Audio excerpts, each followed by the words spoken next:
The Roman Empire didn't collapse, it bled out. Rome didn't fall in a single battle. There was no final battle where the world stopped and said, "That's it, it's over." No burning skyline that marked the end of an age. What happened to Rome was quieter than that, slower, more unsettling. It bled out. For centuries, Rome was more than a city. It was a system. Roads that stitched continents together, laws that outlived kings, armies that moved with mechanical certainty. To live under Rome was to believe the world had finally found its permanent shape.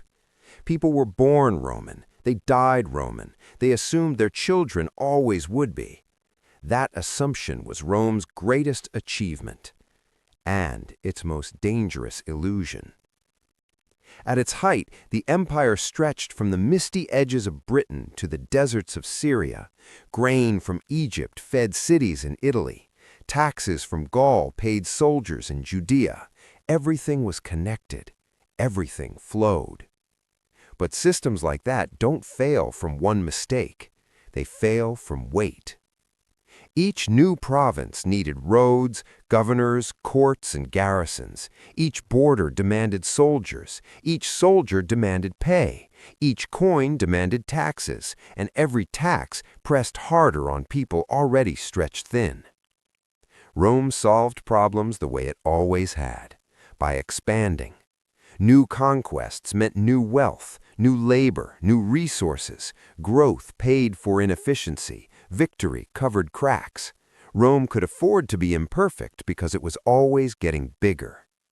Then the borders stopped moving.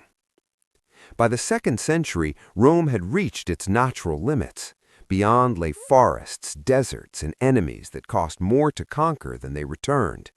The machine stopped growing. But it didn't stop consuming. The army remained massive. The bureaucracy expanded.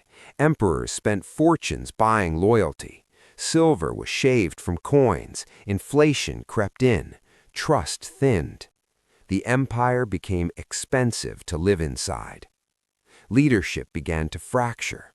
Emperors rose and fell in months. Generals crowned themselves. Armies chose sides. Civil wars erupted not because Rome was weak, but because it was valuable. Every ambitious man wanted control of the system, and every civil war damaged it. Frontiers thinned, roads decayed, trade slowed, the economy became local instead of imperial. The idea of Rome began to shrink, from a shared identity into a memory. When outsiders crossed into Roman lands, they didn't always arrive as conquerors, they arrived as refugees. Germanic tribes fled pressure from the east. Rome, desperate for manpower, settled them inside its borders. They were meant to become Romans. Instead, Rome became dependent on them.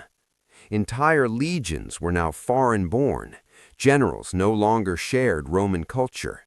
Loyalty shifted from the state to commanders. The empire still existed on paper, but its spirit had changed. By the time Rome was sacked, the shock wasn't that it happened, it was that anyone was still surprised. The Western Empire didn't die because barbarians destroyed it. It died because the system that once absorbed everything could no longer absorb itself. What replaced it wasn't darkness, it was fragmentation.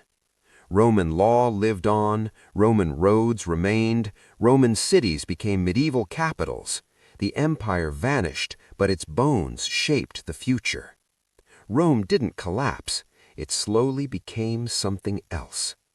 And that may be the most unsettling lesson of all. Civilizations don't always end. Sometimes they just stop being what they were, while everyone inside them still believes they're eternal.